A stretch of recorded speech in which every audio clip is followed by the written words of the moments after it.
Tudo bem, professor? Oi, Miguel, tudo bem? Prazer estar com você.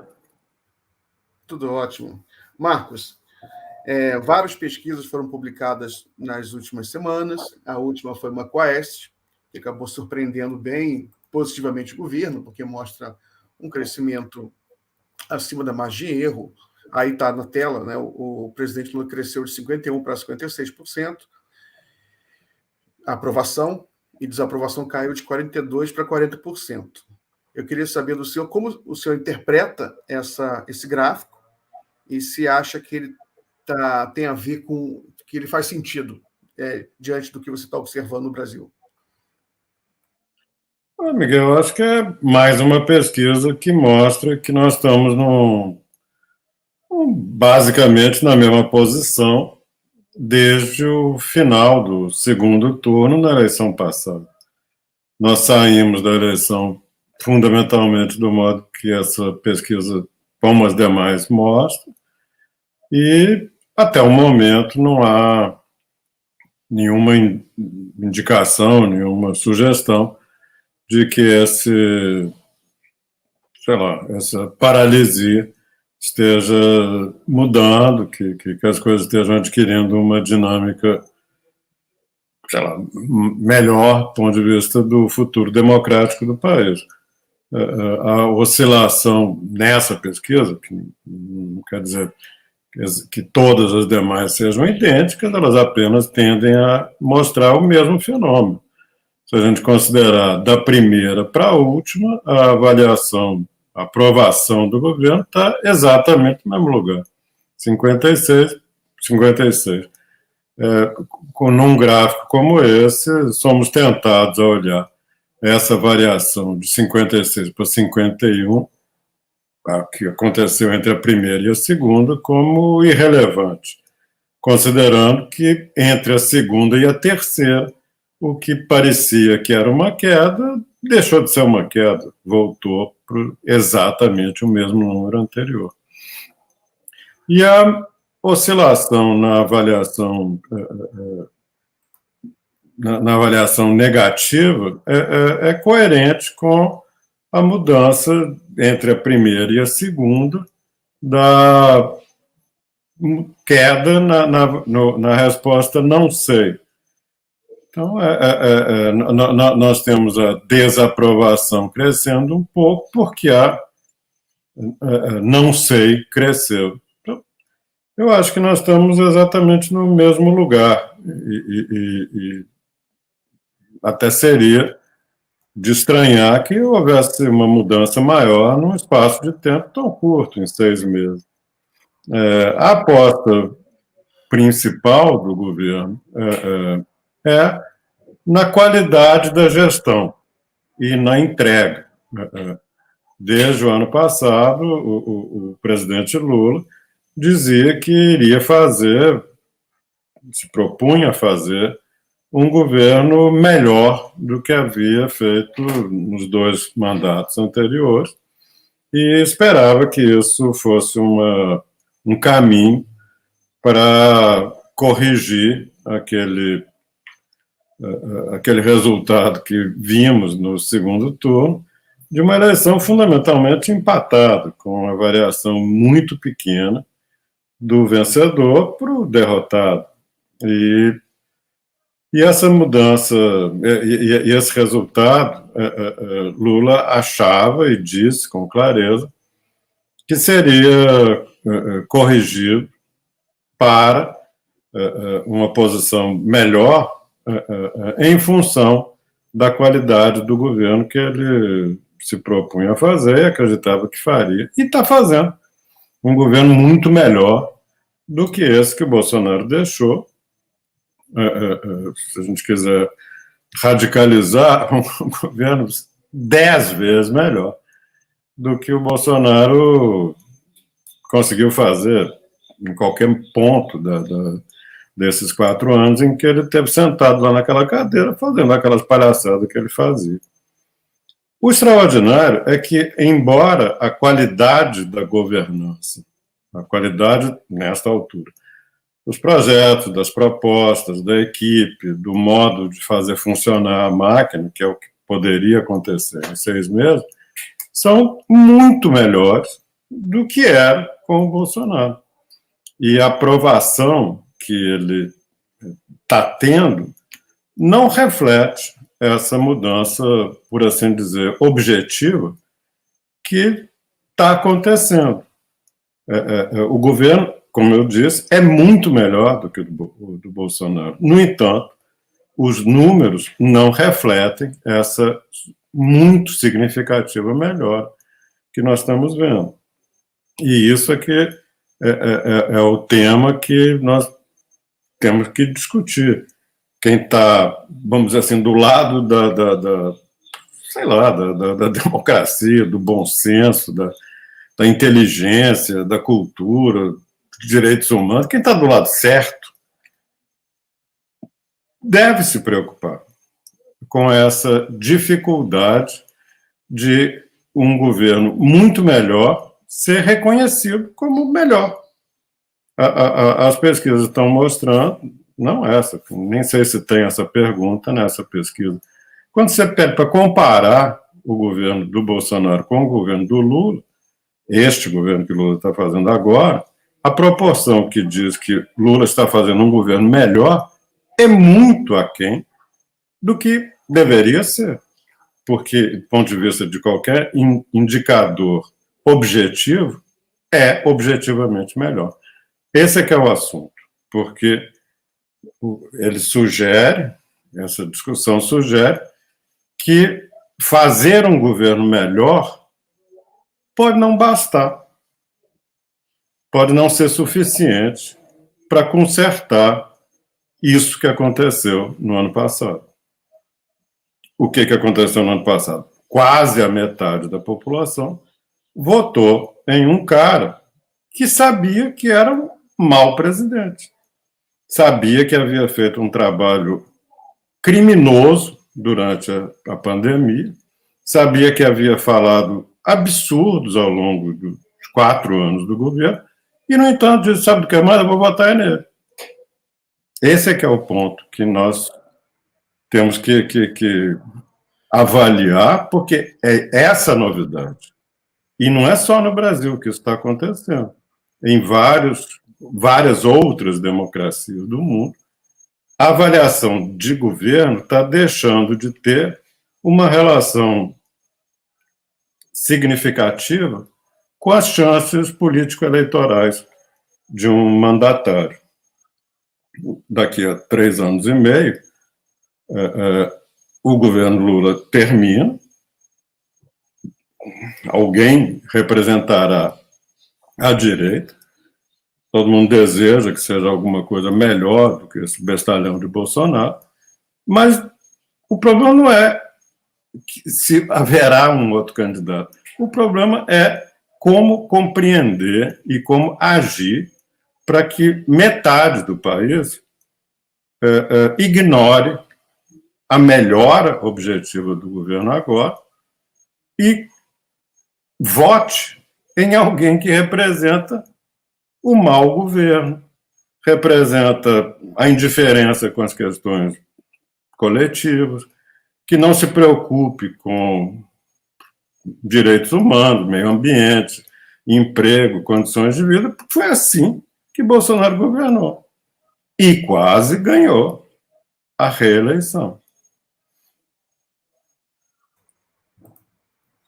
Muito bem, Marcos. Marcos, tá acontecendo a CPI, agora tá pegando fogo. Vamos assistir só um minutinho, só para a gente medir a temperatura. O tempo de medir temperatura é 1 minuto e meio. Coloca aí, Gui, por favor. Hugo Chávez também liderou milhares de homens na tentativa de golpe militar contra Carlos Andrés Pérez, também com homens fortemente armados, com lideranças, etc, etc. Ontem, o mundo assistiu à preocupação do presidente da Rússia, Putin, pelo comandante Wagner, está liderando 25 mil homens fortemente armados, realmente ensejando num golpe contra o governo da Rússia. Aí o senhor veja, Anderson Torres estava de férias nos Estados Unidos e, ao contrário do que alguns pensam aqui, ele participou da transição, né, do governo, então, por isso que ele conseguiu as férias dele, porque ele já tinha deixado a Polícia Militar do Distrito Federal organizada depois da eleição de outubro, quando Ibanez Rocha se reelegeu. Tá bom, só queria ouvir um pouquinho só para sentir a temperatura. Marcos, como você avalia essa CPMI? Como, na sua opinião, ela impacta na opinião pública? Eu não sei dizer especificamente, não conheço nenhum resultado de pesquisa que mostre como que, especificamente agora, as pessoas estão reagindo. Quando houve o atentado lá no dia 8 de janeiro, uma boa parte da população repudiou eleitores do Bolsonaro, eleitores passados e eleitores futuros, pessoas que dizem que votariam de novo se a eleição do ano passado se repetisse, ou de novo nele, se ele fosse candidato, quando terminar o mandato do presidente Lula. Então, a reprovação, aquele espetáculo do dia 8 de janeiro foi, não vou dizer unânime, mas uma parte muito majoritária da opinião pública repudiou. Agora, naquela altura, uma parte grande das pessoas era favorável a que houvesse uma investigação aprofundada, que as responsabilidades fossem identificadas e os que tivessem sua responsabilidade comprovada que fossem punidos. Eu acho que ela está acontecendo tarde. Eu não sei exatamente porque, no cálculo político, o governo foi relativamente lento na pressão para que essa CPI fosse feita logo. Você ficou assustado com as bravatas de bolsonaristas, talvez, dizendo que iam aproveitar a CPI para tentar dizer que o PT é que era o culpado, coisa que, do ponto de vista de pesquisa, não há nenhuma razão para ter esse temor. Desde o começo, as pessoas, quando responderam em pesquisa a esse respeito, disseram: culpado é Bolsonaro. Ele que é o culpado por isso que aconteceu no dia 8 de janeiro. Porque, direta ou indiretamente, foi ele que fez com que as pessoas que foram para a rua achassem que era correto ir para a rua. Então, hoje nós já estamos no final de junho, já se passaram, daqui a pouco está fazendo 7 meses do evento, e também tarde, do ponto de vista de opinião pública, para essa discussão.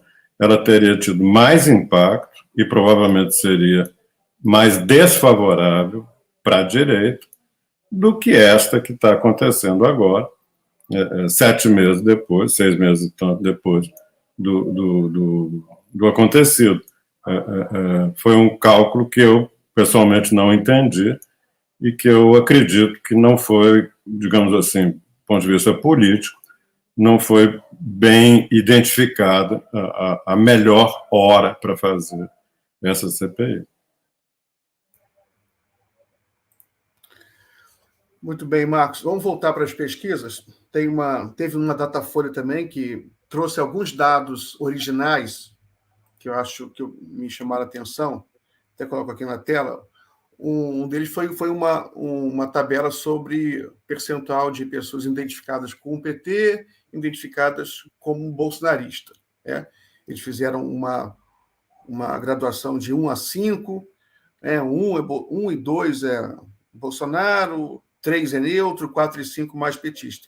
Eu organizei aqui, fiz essa compilação. Então, você vê aí que você tem entre famílias de menor renda, né, até 2 salários mínimos de renda familiar, uma maioria muito grande de petista, 47%. No total, 38 petistas, 32 bolsonaristas. Na classe média, já o Bolsonaro já tem mais militância do que o PT. Como você avalia sociologicamente esse gráfico aí? O que ele significa para você? Significa que renda explica pouco desse fenômeno.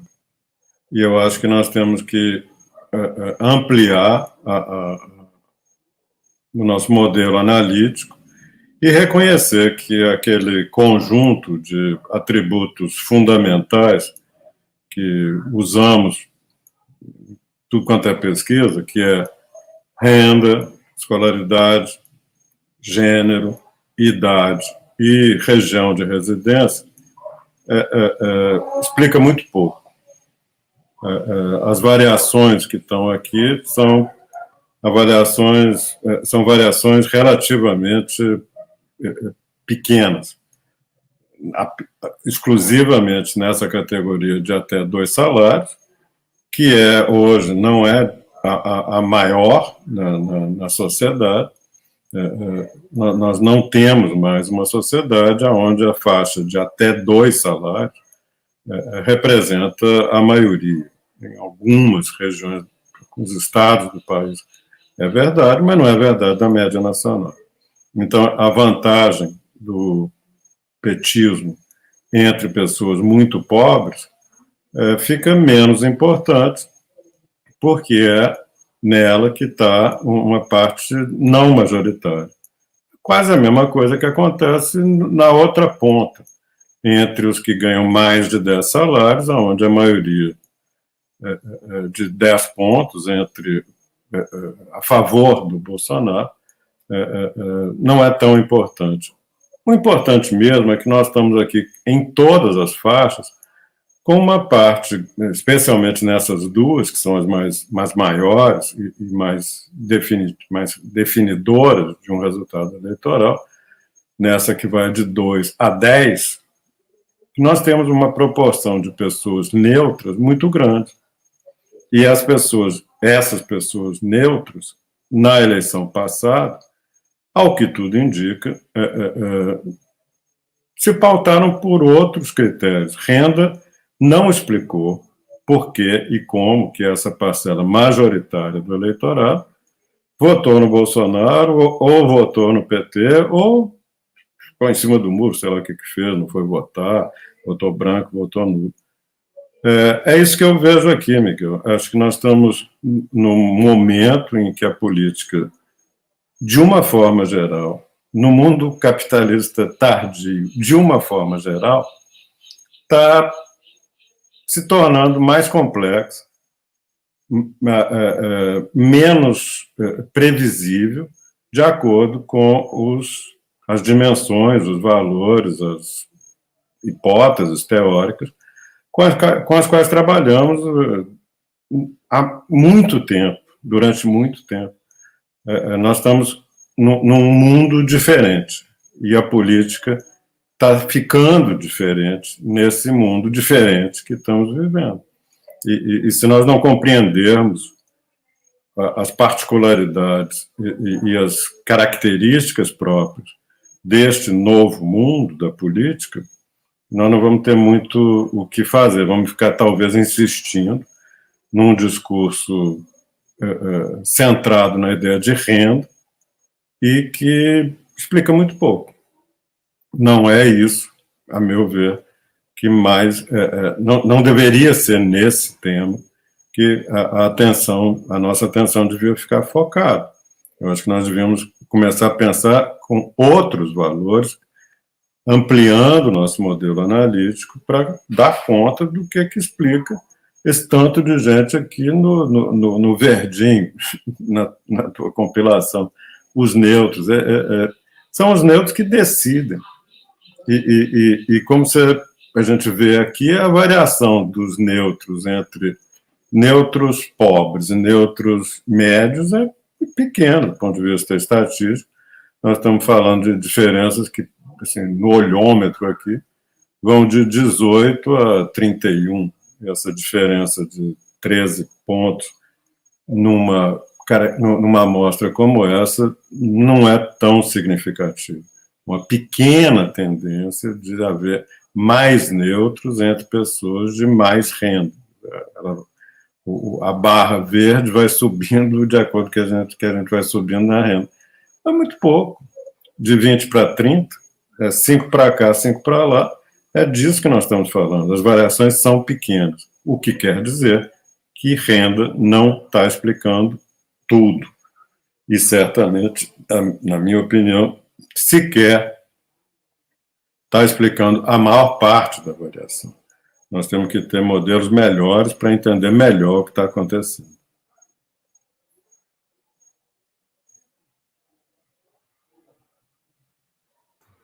Muito bem. Essa pesquisa também mostra, tanto a Quaest quanto o Datafolha tem gráficos sobre a economia, até positivos, né? Mas queria ver a sua opinião, né? Você acha que, não apenas em relação à pesquisa em si, mas em relação ao que você tem observado sobre a economia, a sua observação empírica, você acha que o Lula está bem na economia? Você acha que é um fator que pode ajudá-lo na sua aprovação?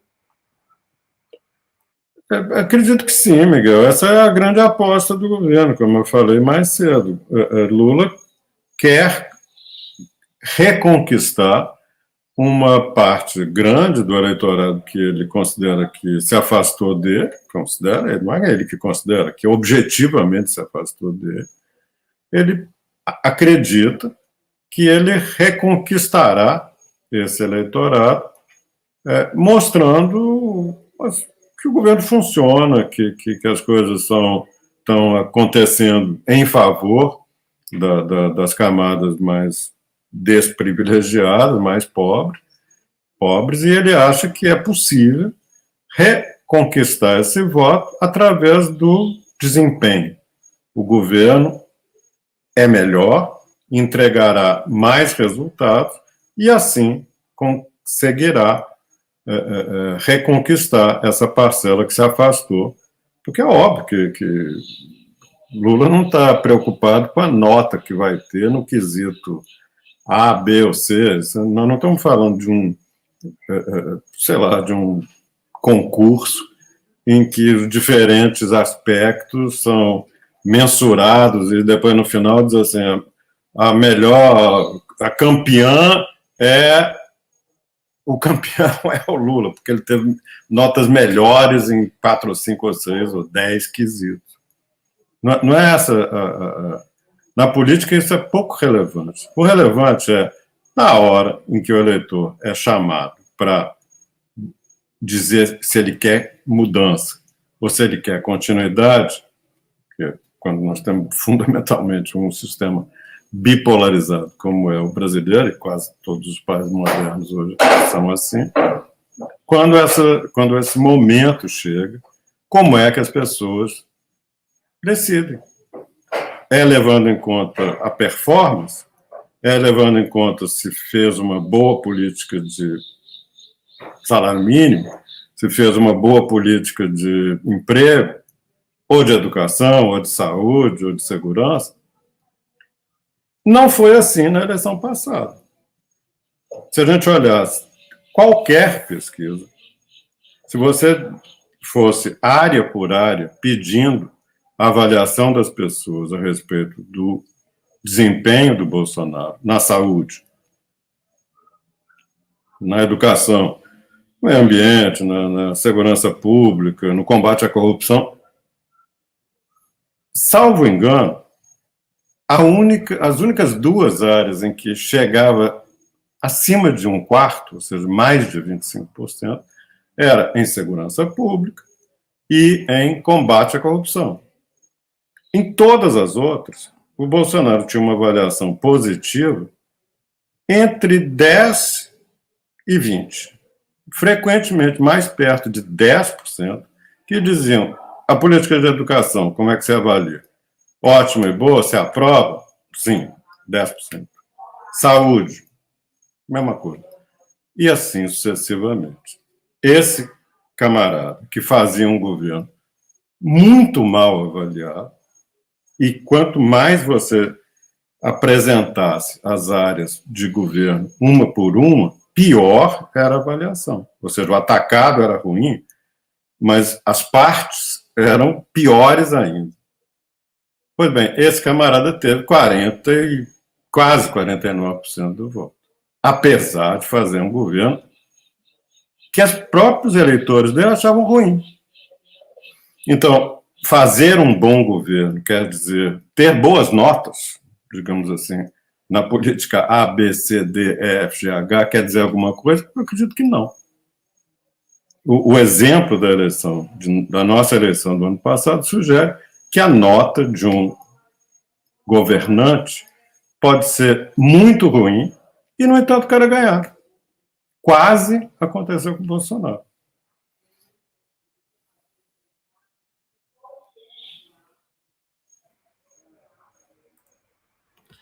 Pois é, Marcos, o CPMI está pegando fogo. Eu vou pedir só licença, só para a gente medir a temperatura rapidamente de novo. Coloca lá, por favor, Gui.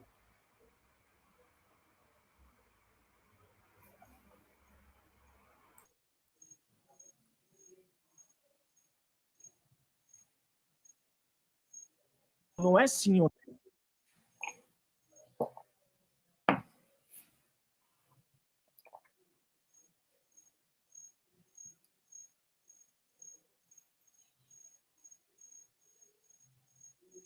Não.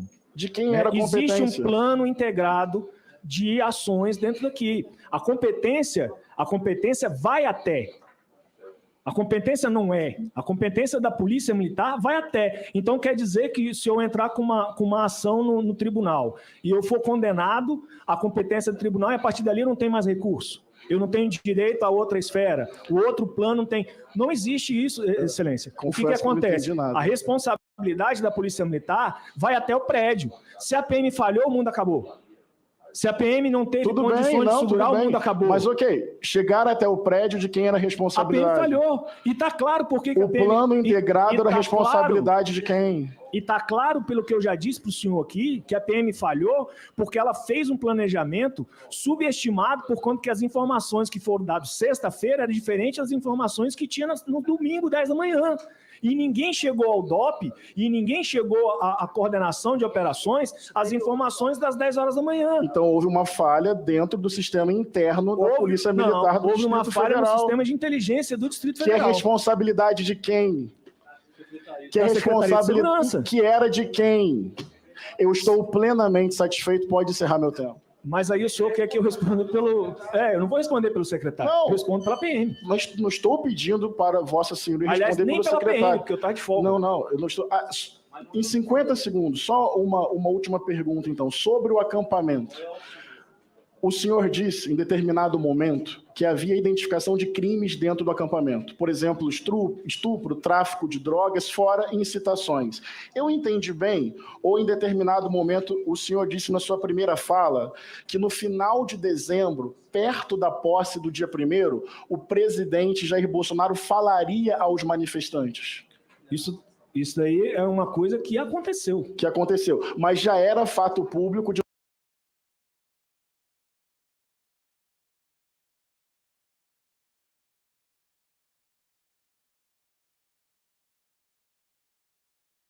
todos os crimes que aconteciam dentro desse acampamento. Esses crimes eles estavam em registro na Polícia Civil, e eram discutidos na Secretaria de Segurança. E o presidente Bolsonaro ia se dirigir para falar para eles. Aí eu não sei da correlação de uma coisa com a outra. Plenamente não sei se satisfeito. O presidente sabia disso. Talvez ele não soubesse. Satisfeito. Muito obrigado, deputado. Com a palavra, o deputado Felipe Barros. Presidente, pela ordem. Pois não, relatora. É só título até de informação, em cima do que o deputado Henrique questiona o depoente. Eu vou apenas ler, coronel, aqui no plano de ação integrada, que foi no protocolo de ações integradas número 2, que trata exatamente dessa ação, quando fala das competências da Polícia Militar do Distrito Federal, e eu vou ler exatamente como está no plano: manter reforço de efetivo nas adjacências e perímetro interno dos prédios públicos, de toda a extensão da esplanada dos ministérios, Congresso Nacional e Praça dos Três Poderes, bem como na estação rodoviária de Brasília. Ou seja, o que o deputado afirma é o que consta aqui no Plano de Ação Integrada sobre a competência da Polícia Militar do DF. O que a senhora tem que entender, Que foi feito exatamente, entender... foi feito na reunião do dia 6, exatamente. Exatamente. Então, o que a senhora tem que entender é exatamente isso. Se a informação do dia 6 era que a manifestação ia ser tranquila, a polícia ia cumprir isso daí com 300 policiais. Se a informação fosse, não, vai ter invasão, a polícia ia cumprir isso aí com 2.000 policiais. É essa a diferença que tem que ser entendida. A Polícia Militar cumpriu. Tá bom. Pessoal, lembrando aqui que daqui a 5 minutos a gente vai receber aqui a deputada federal Jandira Fegari. Ela está lá na CPI, vai entrar aqui rapidinho para conversar com a gente, para dar o depoimento dela. Então, fazer a última pergunta para o professor Marcos Coimbra. Marcos, sobre eleições municipais 2024, né? Na conjuntura atual, o que é possível a gente prever? O que é possível? Qual os sinais que você vê para as eleições do ano que vem? Na verdade, eu não vejo sinal nenhum com clareza, Miguel. Acho que nós estamos ainda longe da eleição, do ponto de vista de opinião pública. A eleição municipal tende a começar a ter uma certa presença muito tarde, talvez a partir de junho, julho do ano que vem. As pessoas vão começar a se orientar, a tomar posição. Por enquanto, o que nós temos é um conjunto de movimentos dentro do sistema político, e é um sistema que está em visível descrédito na opinião pública. As pessoas estão muito pouco curiosas a respeito do que os políticos estão fazendo, o que eles estão discutindo, o que eles estão pensando.